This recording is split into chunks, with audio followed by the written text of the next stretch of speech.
السلام علیکم۔ پروگرام باب سخن کے ساتھ طاہر احمد بھٹی آپ کی خدمت میں حاضر ہے۔ جس وقت آئینہ ابصار ابتدا میں سن 2001 میں پہلی دفعہ شائع ہوا، بلکہ اس سے بھی بہت پہلے، کوئی تقریباً 1-2 سال پہلے، ابھی جب اس کا آئیڈیا زیر گفتگو رہتا تھا بعض احباب کے ساتھ، تو اس وقت یہ بنیادی طور پر اچھے شعری انتخاب اور کہیں کہیں کچھ نثری انتخاب پر مبنی کتابی شکل میں آیا تھا، اور اس میں زیادہ جو چھپا تھا تو میرا خیال ہے کہ کوئی 100 صفحے کے قریب یا اس سے بھی زیادہ تو شعری انتخاب اور پوئٹک کلیکشن والی چیزیں تھیں، باقی کچھ صفحات 30-40 صفحات نثر میں تھے۔ پھر آہستہ آہستہ چونکہ جب جو معاملہ سامنے آئے اور جو سر پہ پڑے، پہلے اس کو جھیلنا پڑتا ہے، پھر وہ کالمز کی شکل میں یہاں آن لائن ainabsar.com سے شروع ہوا، یہاں سے وہ 2-3 سال چلتا رہا، اور اس کے بعد آپ لوگوں نے پھر اب دیکھنا شروع کیا ہے کہ الحمدللہ اب یہ آئینہ ابصار یوٹیوب چینل کے طور پر ہے، جو اب مزید انشاءاللہ آگے بڑھے گا۔ کل ہمارے ایک پرانے دوست آئے ہوئے تھے، یعنی بات ان سے یہ جب ریکارڈنگ ہو کے آپ تک پہنچے گی تو اس وقت تو کو ہفتہ 10 دن ہو چکے ہوں گے، لیکن میرے پاس بارسلونا سے ایک مہمان آئے تو ایک آدھ دن وہ ٹھہرے۔ صحافی ہیں، اچھا لکھتے بھی ہیں، ڈویچے ویلے کے ساتھ کام کرتے ہیں، تو شعر زیر گفتگو رہے، جو محمد علی صاحب کے، عبید اللہ علیم صاحب کے، اور کئی حوالوں سے بات ہوتی رہی۔ تو جب وہ واپس اسپین گئے تو ان کا فون آ گیا، کہتے ہیں ہم ابرپٹلی آپ کو زحمت دے رہے ہیں، ہم یہاں کوئی 4-5 اہل علم دوست ان کے پاس آئے ہوئے تھے، تو ہم بیٹھے ہوئے ہیں اور آپ کا ذکر خیر، اور خاص طور پر جو آپ نے وہاں پوئٹری سنائی تھی، اور اس میں سے بھی ایک خاص غزل عبید اللہ علیم صاحب کی کہ دل ہی تھے ہم دکھے ہوئے، تم نے دکھا لیا تو کیا۔ اس میں ظاہر ہے کچھ ایسے مسائل ہیں جو شاعرانہ زبان میں معاشرے میں جو اس وقت من گھڑت عقائد آرڈر آف دا ڈے بن کر پھیلے ہوئے ہیں، وہ اس حوالے سے تھی۔ تو وہ میں نے ان سے ایک یہ غزل رہی، تو ساتھ میں نے جو محمد علی صاحب کی مجموعہ تھا جو ان کے کلیات، تو اس میں سے میں نے جگہ جگہ سے کچھ چیزیں نکال کے جب سنائی، تو میں نے کہا کہ اس اتنے بڑے شعری خزانے کو آپ لوگوں نے جو ڈس اون کیا ہے، یا اس کے اوپر مٹی ڈالی ہوئی ہے، یا اس کو چھپا کے، یا اس کے اوپر بات نہیں ہو سکتی، تو چوہی محمد علی صاحب کا جرم سوائے اس کے اور کیا ہے کہ وہ احمدی تھے، اور عبید اللہ علیم کو بھی ان کا وہ مقام بہرحال اردو لٹریچر پاکستان میں نہیں دے سکا، جب سے انہوں نے ان ریشہ دوانیوں کے جواب میں پی ٹی وی کی اس حیثیت کو لات ماری، سرکاری نوکری کو، تو اس کے بعد ٹھیک ہے، انہوں نے کہا کہ آپ اپنے گھر بھلے اور ہم اپنے گھر بھلے، لیکن جو انہوں نے لکھا ہے اور جس رنگ میں لکھا ہے اور جس پائے کا کلام ہے، وہ تو پھر جب وقت آئے گا تو پتہ چلے گا۔ کیونکہ شعر کا ایک مسئلہ یہ ہے کہ شعر کے ساتھ آپ جتنے مرضی ٹیگ لگا دیں، شعر کے ساتھ آپ جتنا مرضی تعارف کروا دیں کہ جی فلاں ابن فلاں کا ہے، لیکن شعر میں اگر اپنی ذات میں زندگی والا جرثومہ حیات نہیں ہے اور وہ خود زندہ نہیں رہ سکتا، تو آپ کی بیساکھیوں اور آپ کی ٹیک دینے سے اور آپ کے تھمیاں لگانے سے وہ اس کی زندگی نہیں ہوتی آئندہ زمانوں کے لیے۔ مطلب غالب کے لیے یا ایون سراج اورنگ آبادی کی اس غزل کے لیے اب کون سا میڈیا اور کون سی ایڈورٹائزنگ ایجنسی اور کون سی ان کے جو پروموٹرز ہیں جو بیٹھے ہوئے ہیں، خبر تحیر عشق سن نہ جنوں رہا نہ پری رہی، نہ تو رہا نہ تو میں رہا، جو رہی سو بے خبری رہی،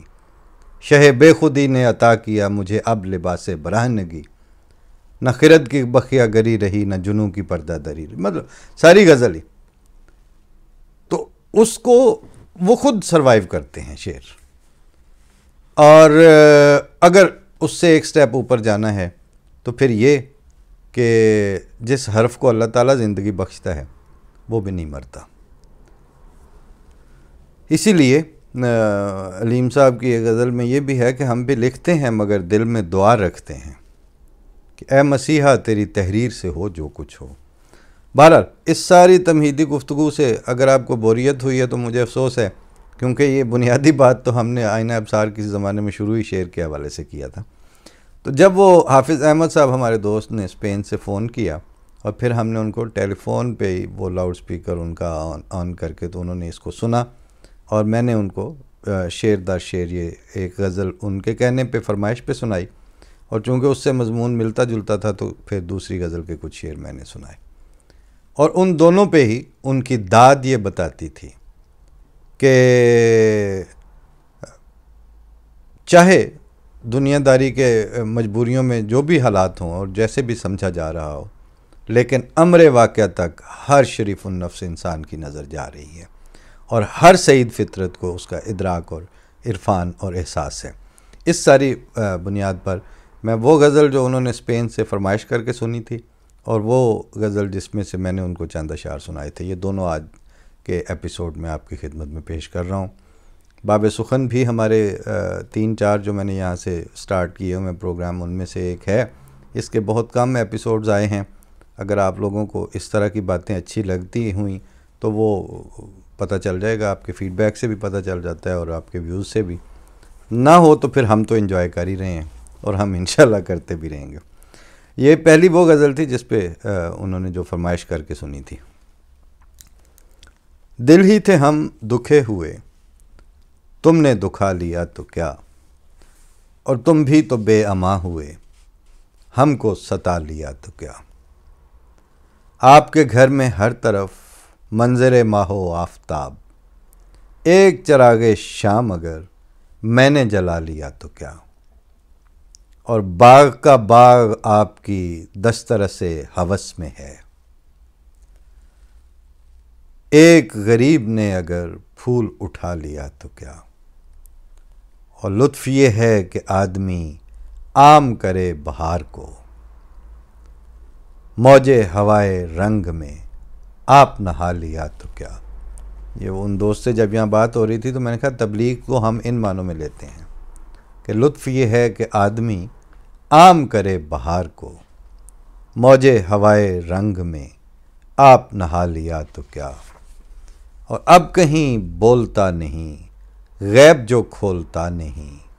ایسا اگر کوئی خدا تم نے بنا لیا تو کیا. پوری پاکستانی سوسائٹی اس پر فخر کر رہی ہے، اور جب یہ شعر سنایا جاتا ہے پہلے ایک کہکا لگاتے ہیں پھر شرمندگی کی ہنسی سے نوازتے ہیں. اس سے بڑی داد اور کیا ہو سکتی ہے اس شعر کے لیے کہ اب کہیں بولتا نہیں، غیب جو کھولتا نہیں، ایسا اگر کوئی خدا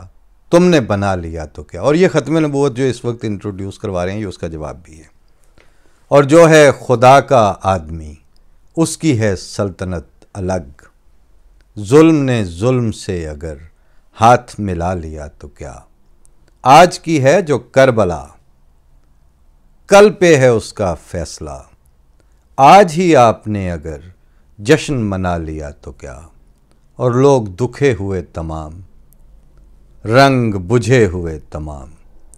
ایسے میں اہل شام نے شہر سجا لیا تو کیا. اور پڑھتا نہیں ہے اب کوئی، سنتا نہیں ہے اب کوئی، حرف جگا لیا تو کیا، شعر سنا لیا تو کیا. یہ 1986 کی غزل ہے. اس کے بعد وہ چونکہ ٹیلی فونیکلی مجلس جمی ہوئی تھی تو میں نے کہا چلیں پھر میں بھی آپ کو کچھ اور انہوں نے اظہار بھی اسی لہجے میں کیے تھے تو میں وہ بھی عرض کر دوں. تو وہ غزل بھی میں ساتھ ہی پیش کر رہا ہوں کہ غم کا علاج دکھ کا مداوا کرے کوئی، جب خواب ٹوٹ جائیں تو پھر کیا کرے کوئی.